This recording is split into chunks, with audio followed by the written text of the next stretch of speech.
styling this section, and let's see what each of these styles does to the appearance of what we're doing. Some of this will look familiar, some of this will be old rehashed stuff, some of it will be a little bit new. So let's hop in here and let's look at just the footer itself. I'm gonna just paste in this this text, and we'll talk about what it does. Background color, that's going to give us a background to the entire section. We're going to add some padding to the top area to push content down. Of course, we're going to declare our font family to be sans serif, and then we're going to use display flex and have a flex wrap of wrap. This allows the columns to inside their columns to allows the columns to wrap around, and if it's a little too wide, to push something down. And then border top, I'm going to add a little border at the top of that gray to kind of create an extra separation from the text on the white area to the text just on the gray section. So let's take a look at what that does.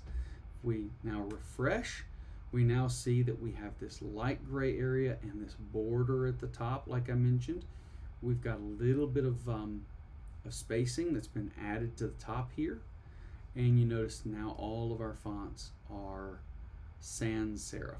Okay, these guys are bold, but nonetheless they're still sans serif, but we still have that single column of text. What we're going to do is now go in and start affecting other background colors and the alignment of these. So let's take a look at the next section of styles, and then see if you can come in and make your version of this. So right now we're going to work on the UL. That's the unordered list. That's this right here. Each of these bullet lists, they need to have some styling that makes them look appropriate to footer links. So I'm going to paste in that amount of styling, and we're going to see our list type is none. That's going to remove that bullet point. Okay, we're going to create a tiny little margin that removes the default margin. Is the reason why I'm adding that in. Also the same thing for our padding, removing that default padding.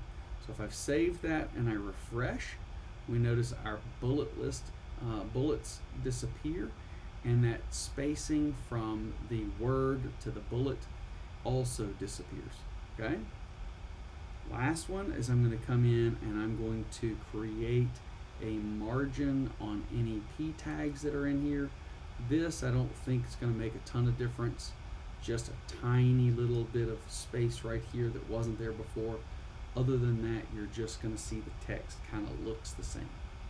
All right, so what I want you to do is take your time, come in and add some padding here, add some padding here, remove that bullet.